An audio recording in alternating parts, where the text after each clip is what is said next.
आज का टॉपिक इंतहाई अहम है। स्टूडेंट्स को अक्सर नाउन फ्रेज़ बनाने में बड़ा मसला आता है।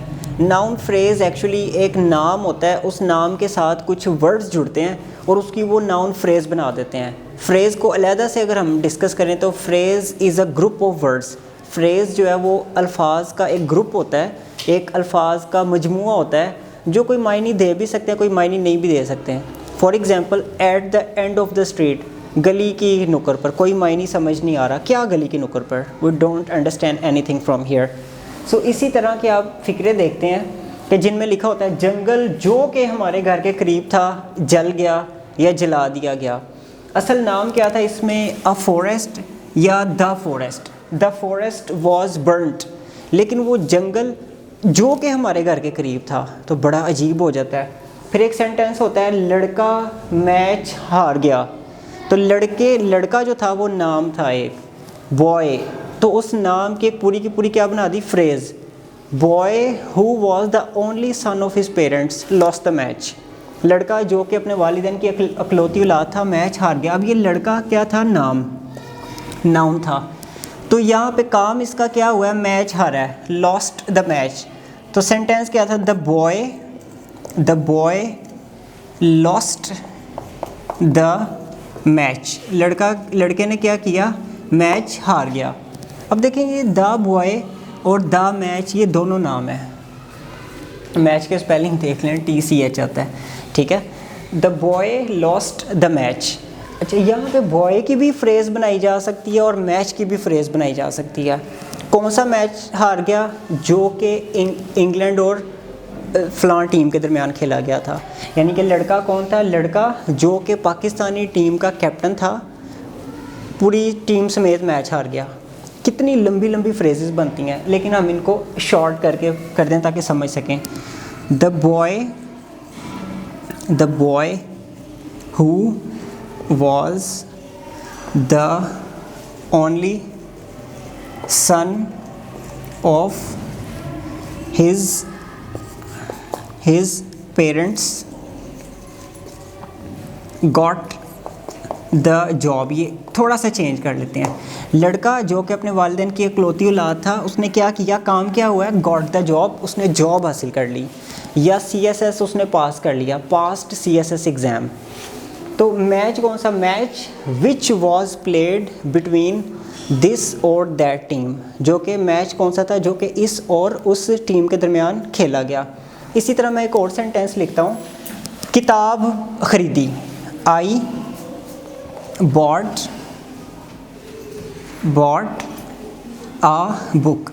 अब इसमें नाउन क्या है, नाम क्या है, I bought a book, okay. तो ये बुक को अगर हम एक्सप्लेन करना चाहें, इसको अगर हम इसको नाउन फ्रेज़ में बदलना चाहें तो कैसे बदला जा सकता है। मैंने किताब ख़रीदी जो कि क्या थी, जो कि इंटरनेशनल पब्लिकेशंस में सेलेक्ट हुई, या जो कि पब्लिश हुई 1995 में, या जो कि जिसने अवार्ड विन किया 2005 में। I bought a book, I bought the book, I bought a book which was selected in annual award ceremony। यानी कि जो एनुअल अवार्ड सेरेमनी में सिलेक्ट की, ये सेरेमनी भी किसकी, सेरेमनी ऑफ, आगे किसी यूनिवर्सिटी का नाम लगा दो, यानी कि सेरेमनी ऑफ उसकी जो है सेरेमनी में सिलेक्ट की गई।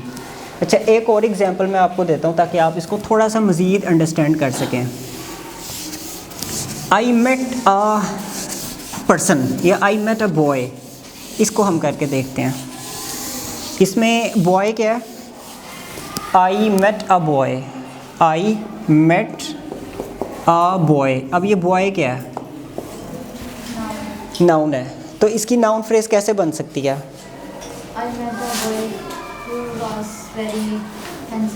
Who was very handsome. ठीक है, आपने ये किया, आई मेट अ बॉय, इन्होंने खोला हु वॉज हैंडसम था, ठीक है। आप कहते हो who was student of 8th class, यानी कि जो लड़का 8th क्लास का स्टूडेंट था मैं उससे मिला। Who was the student of 8th class, ठीक है। और एक और एग्जांपल लेते हैं, अगर यहाँ पे लेडी लगा लिया जाए, लेडी, आ लेडी कर लें या द लेडी कर लें, ठीक है। द लेडी या आ लेडी, इसका कैसे करेंगे? लेडी जो कि लाइब्रेरी की इंचार्ज थी लड़के से मिली जो कि 8वीं क्लास का स्टूडेंट था, यानी कि अब ये फ्रेजेस बन रही हैं। फ़िक्रा बड़ा छोटा सा होता है।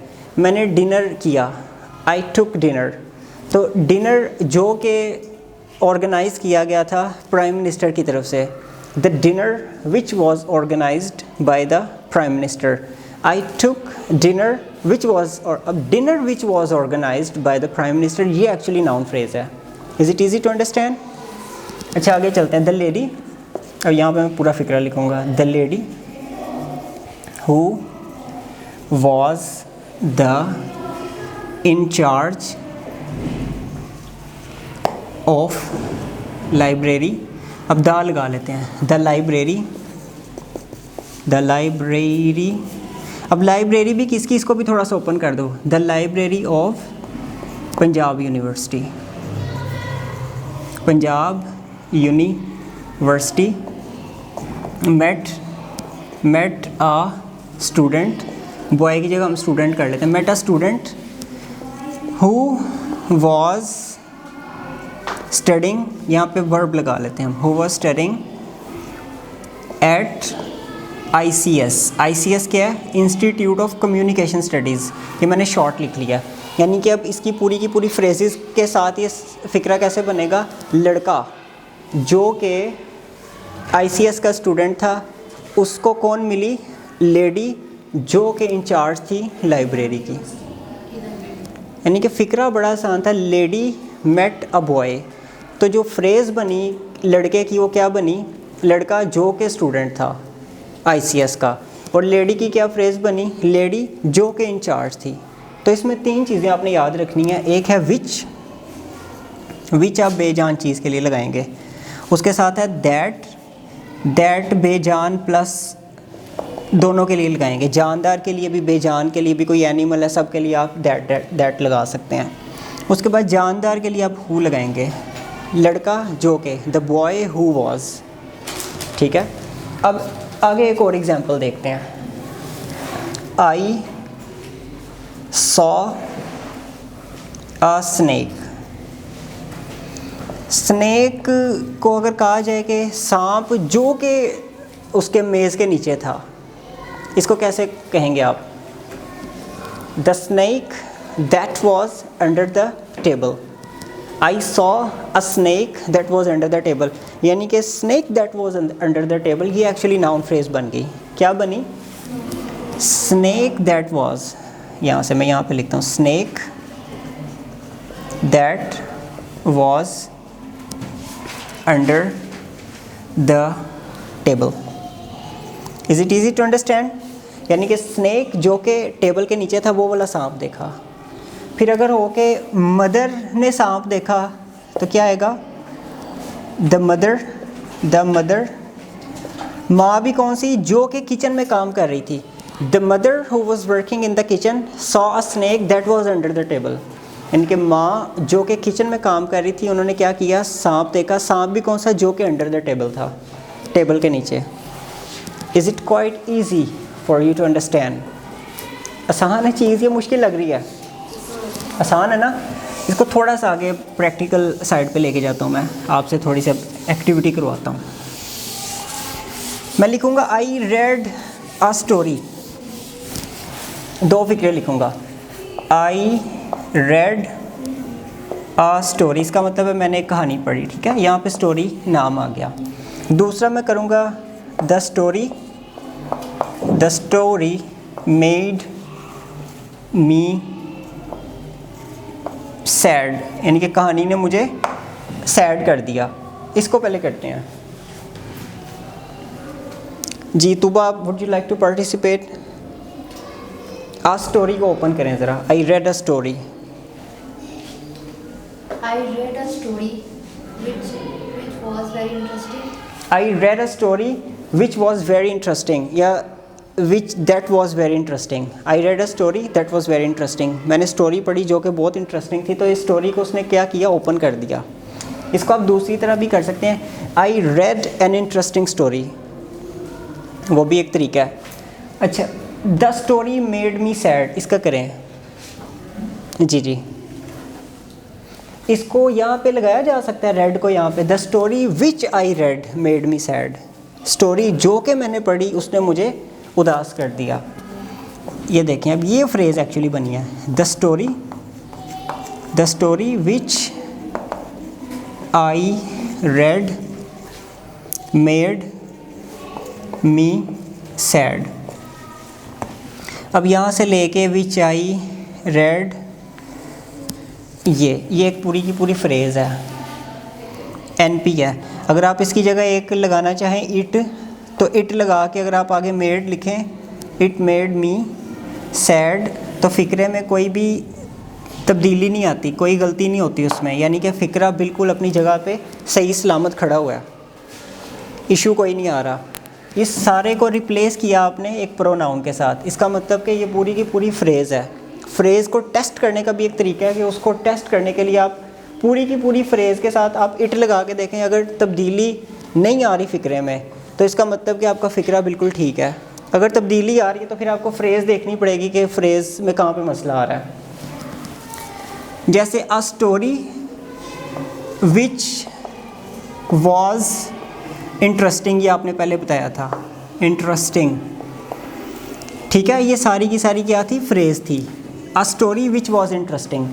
तो इसकी जगह पे इट लग सकता है, लग सकता है। आई रेड इट, मैंने इसको पढ़ा, आई रेड इट, फ़िक्रा कोई तब्दीली नहीं आ रही, बिल्कुल परफेक्ट है सेंटेंस, आई रेड इट। या the story which I read made me sad, story जो कि मैंने पढ़ी उसने मुझे उदास कर दिया, made me sad, it made me sad, बिल्कुल ठीक है। आगे हर जगह पे ना एक पूरा अगर पैराग्राफ भी होता है तो उसमें बड़ी सारी फ्रेजेस उन्होंने डाली होती हैं, नाउन फ्रेजेस, प्रेपोजिशनल फ्रेजेस। तो एक नाउन फ्रेज़ के अंदर प्रेपोजिशनल फ्रेज़ भी निकल रही होती है। For example, the boy in the class spoke about the issue. अब ये देखें, the boy in the class, यानी कि ये एक फ्रेज़ है, नाउन फ्रेज़ है, NP, ठीक है। The boy who was in the class, ये भी ठीक है स्ट्रक्चर, लड़का जो के क्लास में था, स्पोक बोला, अबाउट द इशू, इशू के बारे में। तो the boy in the class ये एक नया स्टाइल है, ये भी एक स्टाइल है, you can write it in this style as well. लड़का क्लास में लड़का, यानी कि the boy in the class spoke about the issue, issue के बारे में बोला, स्पोक अबाउट द इशू। अब इशू को आप थोड़ा सा ओपन कर सकते हैं, issue related to the fighting of 2 students. यानी कि अब आपने इशू की भी एक पूरी की पूरी एक्सप्लेनेशन दे दी। इशू भी कौन सा, issue that was related to the, या दैट यहाँ पे भी नहीं मैंने लगाया, यानी कि issue related to the fighting of 2 students. तो ये बड़ा आसान हो गया। क्लास को भी थोड़ा सा खोल के देखें, in the class of English which was being conducted by sir Mubeen, यानी कि क्लास जो कि कंडक्ट की जा रही थी सर मुबीन के ज़रिए, यानी कि the class that mister Mubeen was conducting, class जो कि मिस्टर मुबीन कंडक्ट कर रहा था। तो यहाँ पे क्लास को भी खोल दिया। ज़रूरी नहीं है कि हमने हर नाउन को खोल के उसको नाउन फ्रेज़ ही बनाना है, लेकिन जहाँ पे इसकी ज़रूरत होती है वहाँ पे आप बना के इसका एक बेहतर स्ट्रक्चर कर सकते हैं। तो उम्मीद है कि आपको ये नाउन फ्रेज़ वाला काम समझ आ गया होगा। अभी कुछ आप एक पैराग्राफ उठाएंगे, उसमें जहाँ पे आपको नाम नज़र आ रहा है उसको आप नाम को उठा के लहदा कर लेंगे और उसकी आप नाउन फ्रेजेस बनाएंगे। फॉर एग्ज़ाम्पल, आपको फॉरेस्ट मिला है, फॉरेस्ट, तो आपने क्या किया, इसकी बना दी forest which was near our house. अगर आपको पार्क मिला है, which was located behind my house. I went to the park which was located behind my house या which was located near my house. I met a person who was so intelligent. I met an intelligent person, यह भी एक तरीका है। I met an intelligent person who was kind and honest, यानी कि मैं एक इंटेलिजेंट पर्सन से मिला जो कि काइंड और ऑनेस्ट था। तो इस तरह करके जब आप फ़िक्रे में डालते हैं, सेंटेंसेस को लंबा करते हैं, वर्ड्स को जोड़ के फ्रेजेस की शक्ल में उसको लेके आते हैं, तो बड़ा ये खूबसूरत स्ट्रक्चर आपके सामने आता है। Thank you very much for watching this video. If you like it please share with your friends. Take care. Allah हाफिज़।